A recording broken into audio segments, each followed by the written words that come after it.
Grâce à Géniatique, vous saisissez votre généalogie, le fruit de vos recherches. Avec Géniatique, vous saisissez aussi pour préparer et organiser vos recherches afin de faire éclore de nouvelles branches. Nous allons créer un dossier pour saisir les premières personnes. Pour cela, on clique ici sur Ouvrir et créer.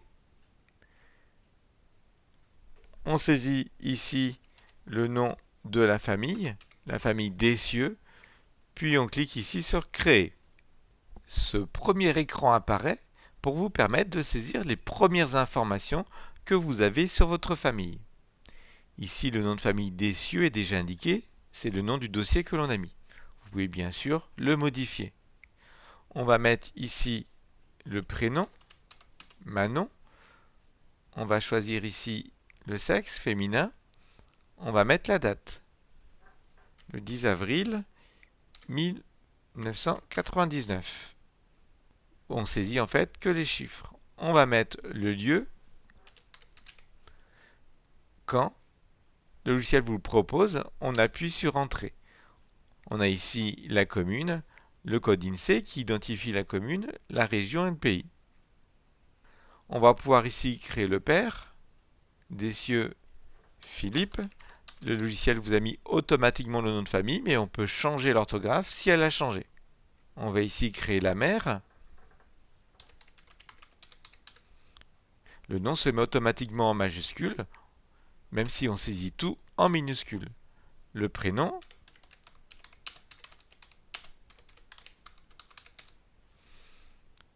Voilà. Et on peut ainsi continuer à créer jusqu'aux grands-parents si on les a. Claude et Morand.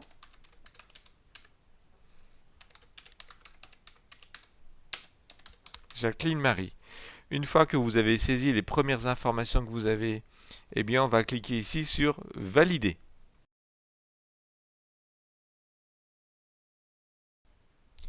Il apparaît ici l'écran que vous aurez toujours pour saisir votre généalogie. Au milieu, l'arbre généalogique pour visualiser constamment la famille et voir les liens de parenté. Vous avez en haut le menu pour accéder aux fonctions, par exemple la recherche de personnes. Vous avez ici ensuite des icônes ici pour sauvegarder, exporter, pour restaurer, importer, pour synchroniser votre généalogie. Les documents ici. Ici, vous avez les icônes concernant les personnes, la recherche, la création du père, de la mère, l'ajout d'un conjoint, l'ajout d'un enfant, d'un frère ou d'une sœur, d'une fiche isolée et la suppression. Les zooms ici pour zoomer un peu plus dans l'arbre généalogique. Vous avez ici à gauche les icônes qui concernent l'arbre généalogique, le choix des modèles, l'impression, le paramétrage avec le nombre de générations.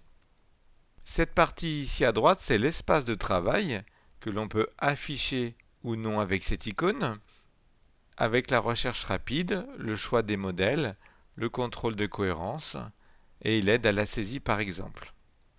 En bas, vous avez la fiche de saisie. Vous avez ici, dans Fiche simple, les rubriques principales. Nom, prénom, le sexe, la profession. Vous avez aussi les événements principaux, naissance, baptême, union, décès, inhumation. Ensuite, vous avez Fiche détaillée ici, toutes les rubriques que l'on saisit, que l'on peut aussi ajouter en plus de la fiche simple. Les médias pour ajouter des photos, la note pour saisir des éléments biographiques sur la personne par exemple. Relations et citations apparaîtra ici les événements auxquels la personne est citée. Le chronogramme pour situer la personne sur une frise chronologique. Les notices pour entrer des informations sur le nom de famille, la profession ou sur un lieu. Et enfin graphique pour avoir une vision globale de l'arbre généalogique sans l'écran de saisie. Voilà l'interface du logiciel. On va pouvoir maintenant continuer notre saisie et agrandir l'arbre généalogique.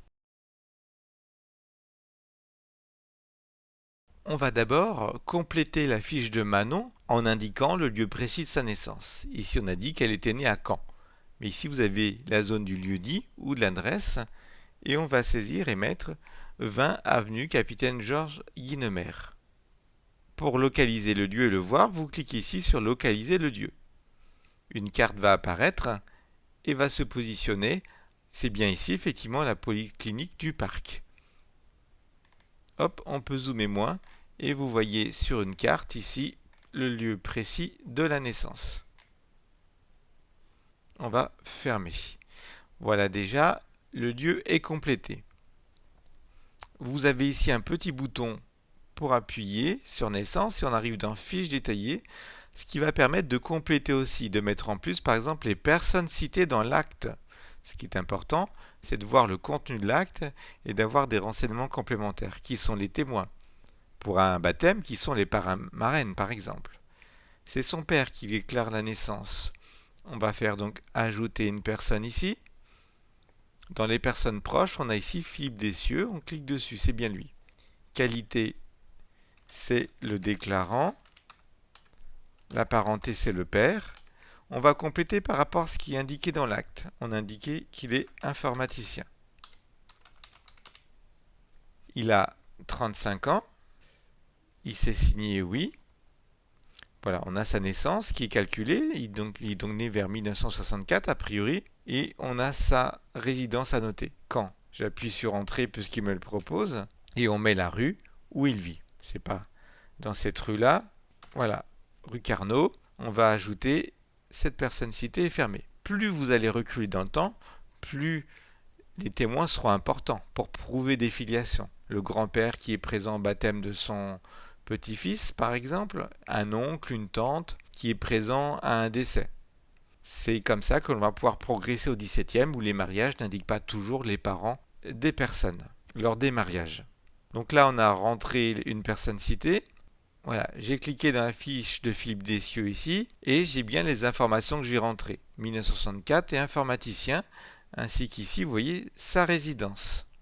Les résidences, c'est aussi important de les noter, puisque un témoin qui réside dans une ville, c'est aussi une piste possible de recherche pour votre généalogie. Donc on va recliquer sur Manon et ici sur la naissance.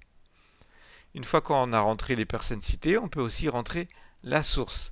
Là aussi, c'est très important de noter où et comment on a eu l'information. Si ça vient d'une base de données ou si vous avez vu l'acte, ce n'est pas la même chose. Si vous avez l'acte, vous êtes sûr que les informations sont bonnes et vérifiées.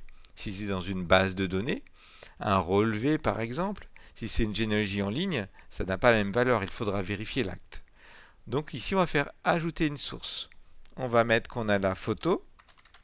On va mettre photo numérique par exemple. Et là, on met état civil de Caen. On met l'origine parce que ça pourrait être aussi un livret familial par exemple. Alors, naissance de 1999. Acte 54. Voilà. Je valide ici. On peut aussi rentrer une note ici, par exemple, marquer que Manon est née à 7 heures du matin.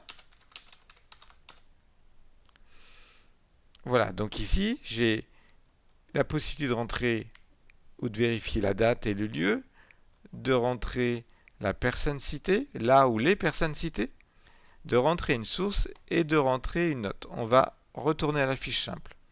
Regardez ici, l'événement s'est mis en gras, ça veut dire qu'il y a des informations derrière et en passant sa souris, vous avez ici des informations que l'on a saisies.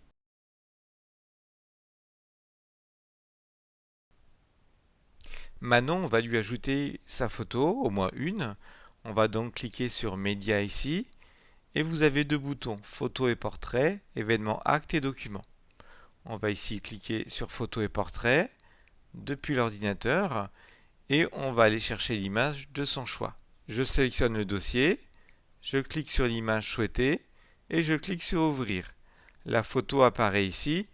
Je pourrais ainsi mettre plusieurs photos et puis ajouter pour chaque personne, pour ceux qui ont une photo, je vais pouvoir l'ajouter, ce qui va illustrer mon arbre généalogique. On peut aussi ajouter un acte, une image d'un acte à un événement.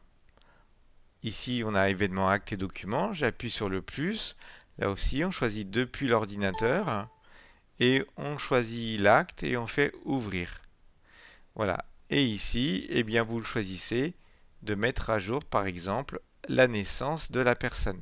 Si ça ne concerne pas cet individu, vous pourrez tout à fait changer de personne. Ici, on va faire enregistrer. Voilà, on revient ici. Si on retourne en fiche détaillée, pour l'événement naissance, j'ai bien ici un acte qui a été associé à cet événement. Manon, elle a un frère au moins. On va donc cliquer sur Manon ici et vous avez dans les icônes ajout d'un frère ou d'une sœur. S'il y a plusieurs frères et sœurs à créer, vous ajoutez le nombre d'individus, 2. Voilà, vous avez automatiquement les noms qui sont indiqués, qu'on peut modifier si l'orthographe a changé. Théo, on va indiquer le sexe, et puis Jeanne. Vous pouvez rentrer la date et le lieu de naissance si vous les avez. Le logiciel vous indique qu'il n'y a pas d'homonyme trouvé. On va donc valider. Voilà, vous avez ici un frère et une sœur qui sont ajoutés. On va compléter la fiche des parents. Donc ils se sont mariés le 10 juin 1990. C'était pas à Caen mais à Cherbourg. Voilà, donc je sélectionne Cherbourg. Je complète ma fiche ici et le mariage apparaît. On va aller sur Union ici, sur l'événement, on va ajouter des personnes citées.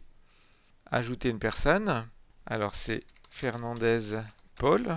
Paul Fernandez, on peut dire qu'il est présent. C'est le père de l'épouse. On va faire rechercher. Le logiciel m'a dit qu'il n'y a personne qui correspond à ces critères. On va donc créer une fiche. On va rajouter une personne. Alors l'autre personne, c'est le cas Thérèse. Qualité, elle est présente. Mère de l'épouse. On va rechercher. Il n'y a aucune Thérèse Leca. On va créer une nouvelle fiche. On a mis les parents de Céline Fernandez en tant que témoins de l'événement. On va ici les ajouter. Donc en tant que parents. Donc là, ajout des parents de Céline Anne-Françoise Fernandez. Donc il a mis ici. On va mettre Paul. Regardez, le logiciel m'a dit un homonyme trouvé puisqu'il regarde dans la base de données s'il n'y a pas un Paul Fernandez présent. On va faire rechercher. On vérifie si c'est bien la personne, si c'est bien lui. Vous avez ici le résumé de la fiche. Si c'est bien lui, au lieu de créer une nouvelle fiche, on va faire sélection de la personne. On va faire la même chose pour la mère. Le cas Thérèse. Toujours un homonyme trouvé. Rechercher. Je sélectionne le témoin Thérèse Leca. Et je la sélectionne. Je vais valider. Voilà, les parents sont créés. Et si je regarde en relation et citation, effectivement, ils sont bien présents au mariage de leur fille. Voilà, attention, donc quand vous créez des fiches, eh bien vérifiez toujours la présence d'homonyme ou non. Ça vous évitera de créer des doublons. Ici, Claude Dessieux, eh bien, on peut ajouter ses parents. On va donc cliquer ici sur passer sur la fiche du père. Et on va créer Jean Dessieux, Direr Catherine. On va valider, puisque là, il n'y a pas de personne correspondant. Voilà. Ici, on s'est recentré sur Claude Dessieux avec ses parents, son épouse en dessous, et en dessous, Philippe Dessieux. Alors, si on veut revoir l'arbre depuis Manon, on va faire personne, sélection du DQJ, c'est-à-dire le SOSA 1, la personne de départ. Voilà. Ici, on a réglé sur 3 générations. Paramétrage de l'arbre, on va augmenter, on peut mettre sur 4. Voilà. L'arbre généalogique commence à s'agrandir ici, et on a des cases vides pour les personnes non présentes. Si vous ne voulez pas des cases vides, et ici vous mettez aucune case vide. Donc au fur et à mesure, vous allez pouvoir ajouter donc les parents, les frères et sœurs, des enfants à une personne et rajouter un conjoint. Par exemple, Claude Dessieux ici s'est marié 2 fois. Une deuxième fois est Jacqueline Marie Morand. Mais il avait une première épouse. Je vais le mettre en personnage central en cliquant 2 fois sur sa fiche et je vais ici cliquer sur ajout d'une union. Sa première épouse s'appelait Morin Françoise. Créer ou rechercher. Il n'y a personne, donc je crée une nouvelle fiche. Alors là, pour l'instant, j'ai pas les dates pour l'instant, je n'ai pas les dates de mariage, mais je sais que Morin Françoise, c'est la précédente épouse. Donc je vais faire bouton droit, déplacer le conjoint vers le premier. De cette union, il a eu une fille. Donc, je me positionne sur Françoise Morin ici, et je fais ici ajout d'enfant. La mère des enfants est Françoise Morin, le conjoint c'est bien Claude Dessieux. On va mettre ici, voilà, Christine Dessieux. Je valide aussi. Voilà, donc j'ai créé la demi-sœur de Philippe. Vous voyez ici, l'arbre généalogique s'agrandit au fur et à mesure de vos saisies et vous allez pouvoir, pour chaque individu, compléter les fiches en indiquant des renseignements d'ordre biographique et rentrer chaque événement pour les personnes.